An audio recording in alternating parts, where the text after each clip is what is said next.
सभी को जय हिंद। मैं शुभम शर्मा पेश हूँ आपके सामने लेकर आज बेहद खास वीडियो। और ये वीडियो रहने वाला है आपके लिए बहुत बहुत इंपॉर्टेंट, तो इसलिए वीडियो को लास्ट तक जरूर देखिएगा। जो भी बच्चे क्लास 10th की तैयारी कर रहे हैं, बोर्ड में अच्छा रिजल्ट लाना चाहते हैं, वो जरूर इस वीडियो को बिल्कुल लास्ट तक देखें और अगर अच्छी लगे तो लाइक शेयर जरूर करें, ठीक है। तो देखिए, आज की इस वीडियो की जो डिमांड है वो कल के लाइव सेशन में एक बच्चे ने मुझसे कहा था, और मैं हर बच्चे की बात सुनता हूँ। मैंने आपसे कहा भी है कि अगर आपको कोई भी बात मुझ तक पहुंचानी है तो आप मेरे टेलीग्राम चैनल को या तो ज्वाइन कीजिए, या फिर आप लाइव सेशन एवरी संडे 12 बजे, दोपहर के 12 बजे मैं एवरी संडे लाइव सेशन में आता हूँ, वहाँ पर मुझसे अपने डाउट्स को कह सकते हैं, ठीक है। तो देखिए, उस बच्चे ने मेरे से कहा कि सर एक स्ट्रैटेजी पर वीडियो बनाइए कि क्लास 10th में अगर हम अच्छे नंबर लाना चाहते हैं तो हम किस तरीके का राइट अप्रोच जो है फॉलो करें। क्योंकि मैं जानता हूँ, देखिए कोई भी टीचर हो, मैं भी हूँ, तो मैं आपको एक सब्जेक्ट पढ़ाऊंगा या 2 सब्जेक्ट पढ़ाऊंगा, लेकिन आपको तो सभी सब्जेक्ट पढ़ने हैं। आपको साइंस भी पढ़नी है, मैथ भी पढ़नी है, इंग्लिश भी, हिंदी भी, एसएसटी भी और आईटी या फिर कंप्यूटर भी। तो यानी कि बच्चे के ऊपर प्रेशर टीचर के मुकाबले ज़्यादा होता है, क्योंकि बच्चे को सभी सब्जेक्ट्स पढ़ने होते हैं, ठीक है। लेकिन अगर हम एक राइट अप्रोच, एक राइट स्ट्रेटेजी लेकर चलेंगे तो हम डेफिनेटली अपने एम को बहुत जल्दी से सक्सेस कर जाएंगे, ठीक है। तो क्लास 10th में अगर आप अपने अच्छे रिजल्ट को बनाना चाहते हो, सर्वप्रथम मैं आपको बताऊंगा, पहले तो आप अपने आप को सेल्फ मोटिवेटेड कर लीजिए। क्योंकि अगर आप स्वयं से ये सोचेंगे कि हाँ मुझे अपना रिजल्ट अच्छा करना है, हाँ मुझे अपने माँ बाप को फील प्राउड करवाना है, हाँ मुझे रिश्तेदारों में अपने नाम को बनाना है, तो उसका पहला मोटिवेशन स्वयं आप हैं, ठीक है। आपको यूट्यूब पर किसी मोटिवेशन की आवश्यकता नहीं है, स्वयं अपने आप को मोटिवेट रखिए। अगर आप हृदय से ठान लेंगे, आप मन से ठान लेंगे, अपनी विल पावर को स्ट्रॉन्ग कर लेंगे कि हाँ मुझे करना है, तो आपको करने से पहले कोई नहीं रोक सकता, ठीक है। अब आते हैं टाइम टेबल पर। तो देखिए, हमारे पास अगर आमतौर पर देखा जाए तो हम 2 से 2:30 बजे तक स्कूल की हमारी सभी की छुट्टी होती होगी। अप्रोक्स मैं इसको एस्टिमेट ले लेता हूँ कि 2 से 2:30 के बीच सभी की छुट्टी होती है। अब 3 बजे से हमारे पास टाइम होता है, ठीक है। हम 3 बजे से अपने टाइम को बनाकर चलते हैं। देखो, इसमें मैंने आधा घंटा जो आपका बचा था, उस आधे घंटे में आपने लंच किया या जो भी किया, ठीक है। वैसे भी बच्चों को दिन में सोना भी नहीं चाहिए, स्टूडेंट्स को दिन में सोना भी नहीं चाहिए। देखो, स्टूडेंट्स को केवल और केवल पूरे दिन में 6 घंटे की नींद लेनी चाहिए, वो भी केवल और केवल रात में, ठीक है। उसके अलावा ना आपको दिन में सोने की आवश्यकता होती है, ना दिन में लेटने की आवश्यकता होती है। दिन में लेटते वो लोग हैं जो पढ़ाई लिखाई नहीं करते, यानी कि जो अपने काम धंधे वाले लोग हैं, जॉब वाले लोग हैं, है ना। ऐसे लोगों के लिए तो ठीक है, लेकिन आपको तो पढ़ना, और पढ़ने के लिए माइंड एक्टिव होना चाहिए। और एक्टिव माइंड को आप तभी रख पाएंगे जब आप अपने आप को चुस्त फुस्त और एकदम स्फूर्ति में रखेंगे, ठीक है। तो इसलिए जब आप 2:30 बजे के अप्रोक्स अगर आप स्कूल से आते हैं तो 2:30 बजे के बाद 3 बजे तक आपने अपना लंच सब कुछ किया, अपने ड्रेस को चेंज किया। अब 3 बजे से लेकर आप रात के 8 बजे तक का अपना शेड्यूल बनाइए, और इसमें 3 से 8 तक अगर आप देखेंगे तो आपके पास 5 घंटे होंगे, ठीक है। इस 5 घंटे में 1 घंटा आप अपना ब्रेक का लगाइए। किसका लगाइए? ब्रेक का लगाइए। पर मेरी बात को ध्यान से सुनिएगा, 1 घंटे का आप बिल्कुल सीधा ब्रेक मत लीजिए। ऐसा नहीं कि आप 3 से लेकर 8 तक पढ़ रहे हैं तो आप 3 से लेकर 4 तक पढ़े और 7 से लेकर 8 तक आपने ब्रेक ले लिया, नहीं। आपको हर घंटे में या हर 1.5 घंटे में 15, 5, 10 मिनट के छोटे छोटे ब्रेक आपको लेने हैं, ठीक है। ये 1 घंटे का आपको कंप्लीट ब्रेक नहीं लेना, बल्कि छोटे छोटे ब्रेक आपको लेने हैं, छोटे छोटे ब्रेक, ठीक है। अब इन 5 घंटों में आपको क्या करना है? देखिए, बहुत सारे बच्चे क्या है ना, वो रिटर्न काम को करने में लगे रहते हैं। मैं अपने जब ऑफलाइन बैच में भी देखता हूँ तो बहुत सारे बच्चों से मैं कहता हूँ, भी आपके पास टाइम बचता है तो आप घर जाके स्टडी क्यों नहीं करते? तो वो उनका यही जवाब होता है कि भैया स्कूल से वर्क ही इतना मिलता है। देखो, मैं आपको बताऊँ, वर्क टॉपर को भी उतना ही मिलता है, जो आपकी क्लास में पढ़ने में अच्छा होगा उसके लिए भी वही वर्क है और आपके लिए भी वही वर्क है। फिर वो अपने टाइम को कैसे मैनेज कर लेता है और आप क्यों नहीं कर पाते? तो इसके पीछे आप लॉजिक समझिए, आप इसको तर्क को समझिए कि ऐसा क्यों होता है। क्योंकि काम आपके लिए भी उतना ही है और काम उसके लिए भी उतना ही है। पहली चीज़ तो आपको अपने स्कूल की छुट्टी करनी ही नहीं चाहिए, अनवांटेड लीव आपको लेनी ही नहीं है, ठीक है। अगर आप बहुत इमरजेंसी में कोई छुट्टी लेनी पड़ती है तो आप छुट्टी ले सकते हैं, घूमने के लिए या कोई रिश्तेदार के यहाँ जाने के लिए। रिश्तेदार आ गए तो उस वजह से आपको छुट्टी नहीं लेनी चाहिए, ठीक है। क्योंकि देखो, बोर्ड जो आपका होता है ये पहला चरण है आपका, ठीक है। आप यहाँ पर ऑल इंडिया फाइट करने वाले हो। सीबीएसई के जितने भी बच्चे हैं वो ऑल इंडिया फाइट करने वाले हैं। आपका रिजल्ट बनेगा डिस्ट्रिक्ट लेवल पर, स्टेट लेवल पर और इंडिया लेवल पर, ठीक है। तो आप अपने आप को रिप्रेजेंट करने वाले हो, तो मोटिवेशन तो आपको स्वयं से रखना पड़ेगा। और जिन बच्चों को सिर्फ ये चाहिए कि मुझे पास होना है, तो पास होने वाले तो मैं आपसे कहता हूँ, मेरे को टेलीग्राम चैनल पर वो जो है मैसेज कर देंगे जिनको पास होना है, मैं उनको वो सारा टॉपिक बता दूंगा और उससे बाहर कुछ भी नहीं आएगा और आप पास भी हो जाओगे। पास होने वाले तो मुझसे पर्सनल में आ जाना मैसेज पर, लेकिन जिन्हें वास्तविकता में टॉप करना है उन्हें तो पढ़ना पड़ेगा एडिशनल, ठीक है। क्योंकि आप भी जानते हो कि अगर आप एनसीईआरटी तक सीमित रहोगे तो सभी बच्चे एनसीईआरटी तक सीमित होते हैं, लेकिन टॉप वो करता है जो एडिशनल बुक्स को रेफर करता है, ठीक है। तो 1 घंटे के बहुत छोटे छोटे ब्रेक आपको लेने हैं। अब इस छोटे छोटे ब्रेक से क्या होता है, इन छोटे छोटे ब्रेक से ये होता है कि आप सपोज़ करो 1 घंटे पढ़े, 1 घंटे पढ़ने के बाद अपने माइंड को आप 10 या 15 मिनट का ब्रेक लो। अब 10-15 मिनट का ब्रेक कैसे ले सकते हो? अब इस 10-15 मिनट में भी आपको फ़ोन नहीं चलाना। पहली बात तो क्लास 10th के बच्चों को फ़ोन पर वीडियोज़, व्हाट्सएप ये सब देखना ही नहीं चाहिए। भाई आप अगर फ़ोन का इस्तेमाल कर रहे हो तो बहुत राइट पर्पज़ के लिए इस्तेमाल करो। अगर आपको माँ बाप ने फ़ोन दिलाया है तो आपको माँ बाप ने फ़ोन दिलाया है सिर्फ आपकी स्टडी पर्पज़ के लिए, इसलिए नहीं कि आप इंस्टा को खोल के बैठिए, आप फेसबुक चलाइए, आप व्हाट्सएप चलाइए, नहीं, ये तो सब आपके डिस्ट्रक्शन है। अगर आप देखेंगे ना तो आप अगर पढ़ने की भी कोशिश करेंगे तो वहाँ आप अपना 1 घंटा 1.5 घंटा कब वेस्ट कर देंगे आपको पता भी नहीं चलेगा। ठीक है, जब हम पढ़ते थे हमारे टाइम में ना तो इंस्टा था ना फेसबुक था पर फ़ोन ही नहीं था इतना अच्छा स्मार्टफोन, तो हम इसलिए डिस्ट्रैक्ट नहीं हो पाए। तो आपके पास डिस्ट्रैक्ट होने के बहुत सारे रीज़न है, लेकिन आपको एक भी रीज़न से डिस्ट्रैक्ट नहीं होना है। फ़ोन बहुत, मैं बता रहा हूँ आपको, बिल्कुल राइट पर्पज़ के लिए फ़ोन को इस्तेमाल करना है, एजुकेशनल पर्पज़ के लिए फ़ोन को इस्तेमाल करना है। आपके हाथ में फ़ोन है तो फ़ोन को शस्त्र बनाओ, अपनी कमज़ोरी मत बनाओ। ठीक है, फ़ोन को शस्त्र बना के इस्तेमाल करो, राइट पर्पज़ के लिए इस्तेमाल करो, आप 101% अप्रोच कर जाओगे और 101% अपने एम को सक्सेस कर जाओगे। बहुत छोटे छोटे ब्रेक आपको लेने हैं। ठीक है, अब ये 1 घंटे के छोटे छोटे ब्रेक से क्या होगा कि हमारा जो माइंड है ना, हमारे देखो हर किसी के माइंड की एक सीमा होती है, एक समय सीमा होती है, उस माइंड के ऊपर भी प्रेशर होता है क्योंकि इस छोटे से माइंड में बहुत सारी मेमोरी रहती है। तो इस मेमोरी को रिलीज़ करने के लिए हमें एक एक्टिव ब्रेक चाहिए होता है। तो उस एक्टिव ब्रेक को आप लीजिए, 10-15 मिनट का ब्रेक लीजिए, बाहर घूमिए आइए, माँ बाप से बात कीजिए, अपने लक्ष्य अपने एम्बिशन से रिगार्डिंग माँ बाप से बात कीजिए। आज के बच्चे बहुत सारे ऐसे हैं कि अगर माँ बाप उनके भले की भी कह रहे हैं तो उनको वो बुरा लगने लगता है, पर वास्तविकता में ऐसा नहीं है। देखो आपके बड़े भाई, आपके बड़े जितने भी लोग हैं, उनको आपसे कहीं ज़्यादा तजुर्बा है लाइफ का, तो उनकी बात आपको सुननी चाहिए। ठीक है, हर जगह अपनी जिद नहीं चलानी चाहिए। अगर माँ बाप आपसे पढ़ने के लिए कह रहे हैं तो 101% वो आपके ही काम आने वाला है। देखो माँ बाप के कोई काम नहीं आने वाला। आप अच्छा पढ़ोगे, आप अच्छा करोगे, आपका नाम होगा, आपको ही काम मिलेगा, आप ही नौकरी पर जाओगे, आप ही देश को रिप्रेजेंट करोगे, तो सब कुछ तो आपके लिए है। तो इसलिए अपने माँ बाप से अपने दिल की सभी वार्तालाप आपको करनी चाहिए। ठीक है, ये नहीं कि आप अपने दोस्तों को तो बता रहे हो लेकिन अपने माँ बाप को समय नहीं दे रहे हो। माँ बाप को समय देना बहुत अनिवार्य होता है। ठीक है, छोटे छोटे आपको ब्रेक लेने चाहिए। अब इस 5 घंटे में देखिए आप क्या करेंगे। अब ये जो 5 घंटे हैं, इस 5 घंटे में हमने 1 घंटे का तो ब्रेक निकाल दिया, यानी कि हमारे पास बचे 4 घंटे। अब इस 4 घंटे में हमें कौन कौन से सब्जेक्ट को स्टडी करना है, ठीक है, ये आपको पढ़ना है। कौन कौन सा? मैथ, दूसरा साइंस, तीसरा एसएसटी, चौथा इंग्लिश, पांचवा हिंदी। ठीक है, इन सभी सब्जेक्ट को आपको टाइम देना है। और आप जानते हैं कि मैथ को तो आपको सबसे ज़्यादा समय देना ही देना पड़ेगा। अगर मैं मैथ की बात करूं तो आप मैथ्स पर 1 घंटा पूरा दीजिए, पूरा 1 घंटा आप मैथ को दीजिए। क्योंकि 1 घंटा इसलिए बोल रहा हूँ क्योंकि यहाँ पर आपको करनी है प्रैक्टिस। देखो मैथ कभी भी रटने का सब्जेक्ट नहीं होता, मैथ कभी भी रटने का सब्जेक्ट नहीं होता। आप अपने चैप्टर्स को उठाइए, जो आपके चैप्टर या तो स्कूल में कंप्लीट हो गए हैं या आपके ट्यूशन में कंप्लीट हो गए हैं, उन एक एक चैप्टर को उठाइए और अपने हाथ से हर एक सवाल को निकालने की कोशिश कीजिए। ठीक है, ऐसे ही साइंस की बात करूं तो साइंस में रेगुलर टॉपिक को स्टडी कीजिए। जो भी आपके स्कूल में कंप्लीट हुआ है या आपके ट्यूशन में कंप्लीट हुआ है उस टॉपिक्स को आप पढ़िए। यहाँ पर भी आप 1 घंटा कंप्लीट दीजिए, पूरा 1 घंटा दीजिए साइंस को और पूरा 1 घंटा दीजिए मैथ को। ऐसे ही बात करूँ एसएसटी की, तो एसएसटी पर भी आप कंप्लीट 45 मिनट्स दे दीजिए, 45 मिनट। और देखो एसएसटी को रटना नहीं है। हम सबसे बड़ी गलती यही करते हैं कि हम एसएसटी को रटते हैं। मैं भी ऐसे ही करता था क्योंकि जब तक मुझे कोई समझाने वाला नहीं था। तो एसएसटी को आपको कभी रटना नहीं है। एसएसटी में अगर आप हिस्ट्री देखो तो हिस्ट्री एक कहानी के रूप में चलती है ना, हर एक चीज़ स्टोरी के रूप में। तो अगर आप उसकी स्टोरी को समझोगे तो आपको इंटरेस्ट आएगा। एसएसटी में हमारा इंटरेस्ट नहीं जाग पाता, जिस वजह से हम यहाँ पर अच्छा स्कोर नहीं कर पाते।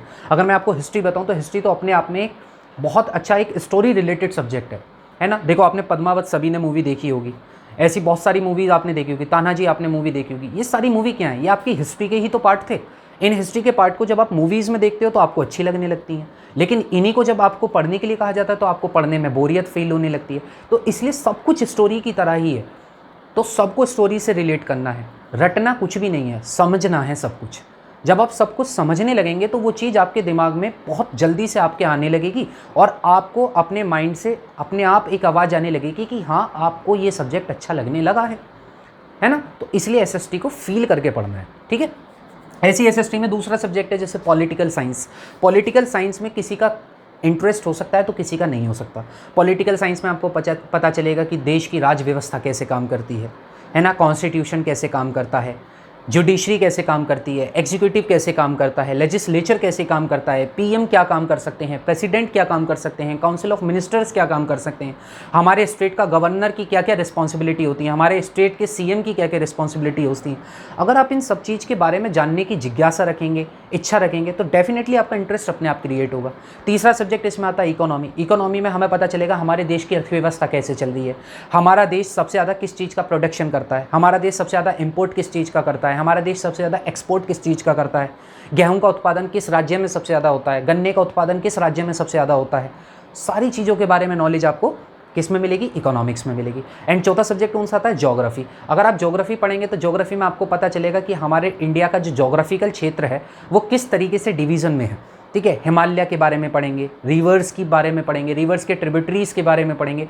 हर चीज़ को इंटरेस्ट के साथ अगर आप पढ़ोगे तो एसएसटी आपको अच्छी लगने लगेगी।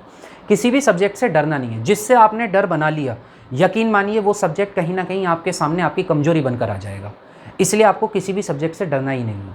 ठीक है, कोई भी सब्जेक्ट से नहीं डरना, इंटरेस्ट लेके सभी को पढ़ना है। और कोई भी अगर फिर भी डाउट आपका होता है तो टेलीग्राम पर आप मेरे से कनेक्ट हो जाना, और अगर उसके बाद भी सोल्व नहीं होता है तो मैं अपना आपको पर्सनल कॉन्टैक्ट नंबर दूंगा, आप मेरे से वहाँ पर भी बात कर सकते हैं। ठीक है, छोटे छोटे ब्रेक आपको लेने। देखो 1 घंटा मैथ को दिया, 1 घंटा साइंस को दिया, 45 मिनट आपने किसको दी, 45 मिनट आपने किसको दी, 45 मिनट आपने दे दी एसएसटी को। अब आया आपका इंग्लिश। इंग्लिश में भी आपको क्वेश्चन आंसर याद नहीं करने। इंग्लिश में सबसे पहले आप चैप्टर को समझो। हम पता क्या गलती करते हैं, हमारा रॉन्ग अप्रोच क्या होता है, हमारा रॉन्ग अप्रोच ये होता है कि हम क्वेश्चंस के आंसर को रट के ये सोचते हैं कि हमें चैप्टर समझ आ जाएगा, जबकि हम बिल्कुल गलत अप्रोच ले रहे हैं। पहले हमें चैप्टर समझना होगा। अगर हमें चैप्टर समझ आ गया तो हमें लिखे हुए क्वेश्चन का आंसर समझ आने लगेगा। ठीक है भाई, अगर मुझे यही नहीं पता कि स्टीफन कौन है, जॉय कौन है, तो मैं कैसे पता लगाऊंगा, मैं कैसे आंसर्स को याद कर लूँगा, नहीं कर सकता। जब मुझे उसके बारे में ही नहीं पता ये कौन है, तो फिर तो मैं रट्टाफिकेशन करूँगा, और रटने वाली चीज़ें ज़्यादा समय तक दिमाग में रहेंगी नहीं। तो आपको बार बार वो रटनी ही पड़ेंगी, और जब आप बार बार रटेंगे तो आप समझेंगे नहीं, आप उस सब्जेक्ट से अपनी दूरी बना लेंगे। ठीक है, तो इसलिए इंग्लिश के चैप्टर्स को समझो।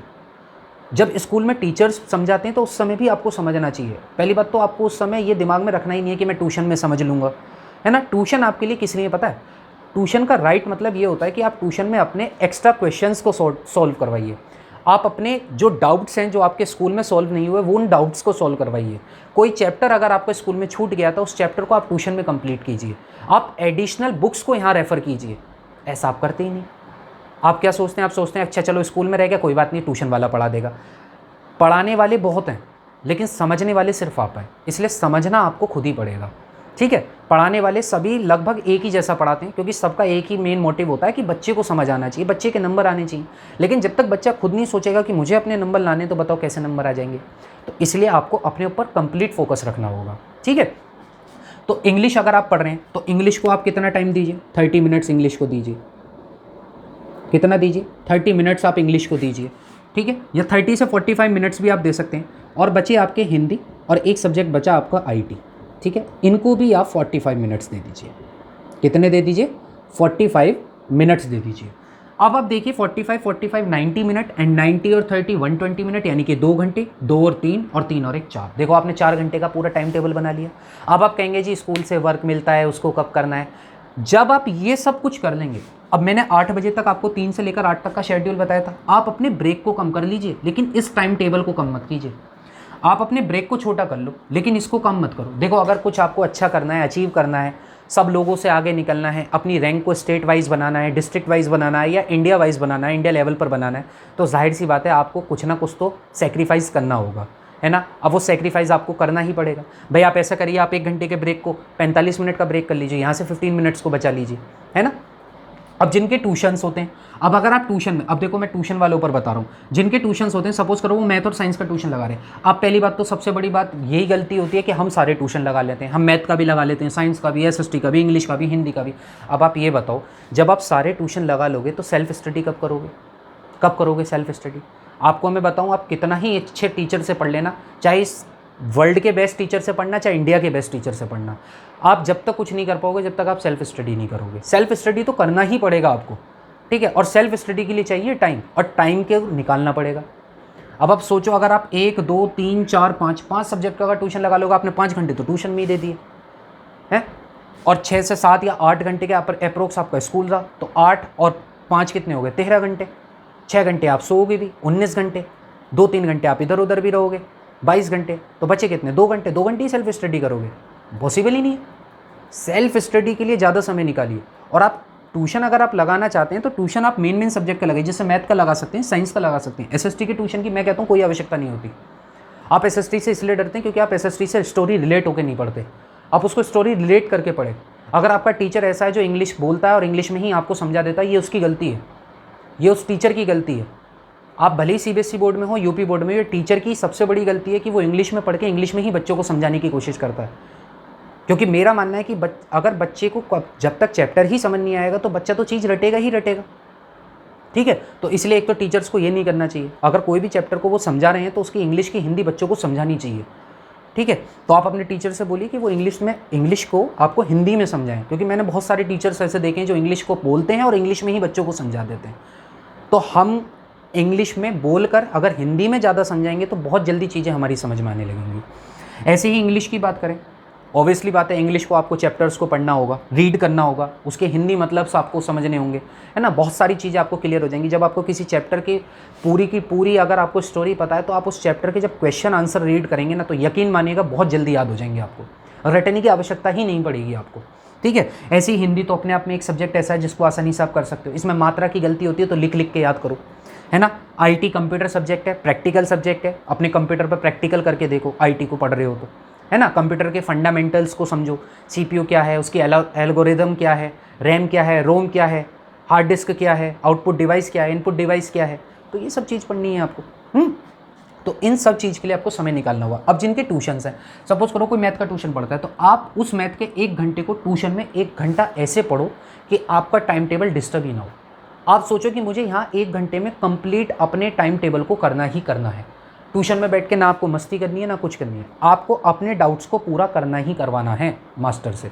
ऐसे ही साइंस में पूरा 1 घंटे का ट्यूशन अगर आप पढ़ रहे हैं तो पूरा 1 घंटा साइंस को दीजिए।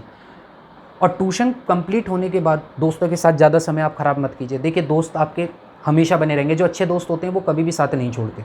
तो इसलिए पढ़ाई के लिए कोई दोस्त मना नहीं करता, जो पढ़ाई के लिए मना करता है वो संगति ख़राब है।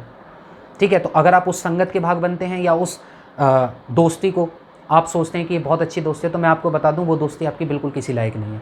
क्योंकि अच्छा दोस्त वही होता है जो अपने दोस्त को कभी गिरने ना दे। तो अच्छे दोस्त की पहचान होती है कि वो अपने दोस्त को गिरने नहीं देता। तो अच्छे दोस्त बनाइए, गलत संगति से हमेशा दूर रहिए। ठीक है, इंग्लिश को समय दीजिए, हिंदी को समय दीजिए। अब जैसे ही आपने 3 से 8 तक अपना शेड्यूल कंप्लीट करा, 8 से 9 के बीच आप अपने डिनर को कंप्लीट कर लीजिए। 8 से 9 के बीच आप अपने डिनर को कंप्लीट कीजिए। थोड़ा सा डिनर करने के बाद वॉक कीजिए, अपने माँ बाप से बात कीजिए। अपने माँ बाप से बात करनी बहुत ज़रूरी है। अपने माँ बाप को बताइए कि आप जीवन में क्या करना चाहते हैं। ये ज़रूरी नहीं है कि आप 10वीं में अपने एम को नहीं डिसाइड कर सकते, आप 10वीं से ही अपने एम को डिसाइड कीजिए। ऐसा नहीं है कि जब मैं 12वीं कर लूँगा जब मैं सोचूंगा क्या करूँगा, ऐसा कुछ नहीं होता। फिर वो सोचता ही रहेगा मैं क्या करूँगा। तो 10वीं से अपने एम को डिसाइड कर लीजिए। अपने माँ बाप से बात कीजिए। माँ बाप के पास जो आपको ज्ञान मिलेगा वो इस दुनिया के किसी भी व्यक्ति के पास ज्ञान नहीं मिल सकता, क्योंकि आपके माँ बाप आपके सबसे बड़े मोटिवेटर हैं। अगर आप उनको सुनेंगे तो उससे बड़ा मोटिवेशन आपको जीवन में कहीं नहीं मिल सकता। तो अपने माँ बाप से बिल्कुल कनेक्ट रहिए। ठीक है, अगर वो कुछ भी कह रहे हैं तो उस बात को समझिए, उसके डीपली मीनिंग को समझिए। माँ बाप अगर डांट रहे हैं तो यकीन मानिए आपको कहीं ना कहीं सही रास्ता दिखाने के लिए डांटा जाता है। ठीक है, तो इसलिए अपने माँ बाप से हमेशा दूरी बनाने की बजाय उनके नज़दीक रहिए। क्योंकि अगर आपके दिल की कोई भी बात है तो सबसे पहले जो आपका शख्स आपके दिमाग में आना चाहिए ना कि मैं किसके साथ शेयर करूं, वो आपके माँ बाप ही हैं। तो अपने माँ बाप के साथ सारी चीज़ें शेयर कीजिए। ठीक है, और किसी भी गलत संगत में नहीं पड़ना है। इंस्टा, फेसबुक, व्हाट्सएप बिल्कुल नहीं चलाने हैं, ये आपके काम के हैं ही नहीं। आपको अगर मोबाइल दिया जाता है तो पढ़ने के लिए इस्तेमाल कीजिए उसका। 8 से 9 बजे तक आपने अपना डिनर किया, उसके बाद आपने अपने माँ बाप के साथ बात की, वॉक किया, माँ बाप के साथ वॉक किया। अब उसके बाद जो आप सोने से पहले 9 से 10:30 तक या 10 बजे तक आप इसको कर सकते हैं। आप इसमें अपना रिटर्न काम करने की कोशिश कीजिए। ठीक है, अगर कभी रिटर्न ज़्यादा मिलता है तो आप यहाँ पर अपने टाइम टेबल को मैनेज कीजिए। अगर सपोज करो कि आज आप मैथ का काम नहीं कर पाए, आप आज आप मैथ को 1 घंटे नहीं पढ़ पाए, तो अपने कल के टाइम टेबल में 15-15 मिनट बढ़ाते चले जाओ, तो आपका ये 1 घंटा वहाँ पर एडजस्ट हो जाएगा। ठीक है, 9 से 10:30 के बीच आप अपने स्कूल का वर्क कीजिए, क्योंकि रिटर्न वर्क से आपको कुछ नहीं होगा। देखो रिटर्न वर्क क्या है? रिटर्न वर्क तो ये हो गया, आपको जो सामने लिखा हुआ है सामने लिखते हुए को आप उतारते रहोगे अपनी कॉपी पर, ये कोई पढ़ना थोड़ी हुआ ना, इसके आपको नंबर मिलने। ठीक है, तो ये पढ़ के देख के उतारने वाला काम तो आप लास्ट में कीजिए। सबसे पहले आप काम कीजिए पढ़ने का, अपनी सेल्फ स्टडी का काम कीजिए। अपनी नॉलेज का काम कीजिए। फिर आपके पास एक छुट्टी आती है जो संडे में आती है, और बहुत सारे स्कूल ऐसे हैं जहाँ पर सैटरडे और संडे दोनों छुट्टी होती है, उसका बहुत अच्छे से यूटिलाइज़ कीजिए। ठीक है, आप हर संडे 2 घंटे 1 घंटे के लिए खेलिए। क्रिकेट जिसको पसंद है वो क्रिकेट खेले, फुटबॉल जिसको पसंद है वो फुटबॉल खेले। इंडोर गेम कोई ना खेले, आउटडोर गेम खेलना बहुत ज़रूरी है, क्योंकि इस उम्र में फिजिकल एक्टिविटीज़ बहुत ज़रूरी होती हैं। तो इसलिए आउटडोर गेम्स खेलिए, इंडोर में नहीं कि मोबाइल में बैठ के थोड़ी देर चलो पबजी खेल लेता हूँ। पबजी खेलने वाले सब्जी के ठेले पे ही मिलेंगे, पबजी नहीं खेलना बिल्कुल भी। ठीक है, ये मोबाइल के गेम्स में मत आइए, आंखें ख़राब करोगे, माइंड के अंदर जो आपकी गतिविधियां हैं वो बहुत नकारात्मक हो जाएंगी, नेगेटिव एनर्जीज आपके दिमाग में आने लगेंगी। इसलिए फ़ोन से तो दूरी बनानी है आपको। ठीक है, जितना हो सके उतना एजुकेशनल वीडियोस देखिए, जितना हो सके अपने पढ़ने की चीज़ों को देखिए, लेकिन गलत चीज़ें बिल्कुल मत देखिए, है ना। तो इस तरीके के टाइम टेबल को फॉलो करेंगे। मैं एक बार फिर बता देता हूँ, 3 से 8 बजे तक 5 घंटे में 1 घंटे का ब्रेक लो, 4 घंटे इन सब्जेक्ट को इस तरीके से पढ़ने की कोशिश करो। 9 से 10:30 अपना रिटर्न वर्क करो। उसके बाद माँ बाप के साथ ज़रूर बैठो, उनसे वार्तालाप करो, अपने दिल की बात कहो, आप क्या करना चाहते हो वो उनको बताओ, क्योंकि आपके माँ बाप से ज़्यादा इस दुनिया में कोई आपका सगा नहीं है। मैं फिर रिपीट करता हूँ, आपके माँ बाप से ज़्यादा इस दुनिया में आपका कोई भी सगा नहीं है, कोई भी। ठीक है, तो अपने माँ बाप को अपना दोस्त बनाओ, अपने माँ बाप से अपनी सारी बात कहो। और अगर फिर भी इसके बाद किसी को कोई भी किसी भी प्रकार की कोई भी डाउट्स आती है तो वो मेरे साथ टेलीग्राम पर कनेक्ट हो सकता है। आई होप मैंने आपको बहुत अच्छे से गाइड किया होगा, और ऐसे ही वीडियोस मैं और लाता रहूँगा, जिससे आपका मनोबल बढ़ेगा, जिससे आपको मोटिवेशन मिलेगा, और आप अपनी पढ़ाई की तरफ क्या हो जाएंगे, पढ़ाई की तरफ मोटिवेटेड हो जाएंगे, या पढ़ाई की तरफ आप आकर्षित हो जाएंगे। ठीक है, अपनी पढ़ाई से नहीं बचना है। मिलते हैं नेक्स्ट वीडियो में, तब तक के लिए जय हिंद, जय भारत, ध्यान रखें अपना।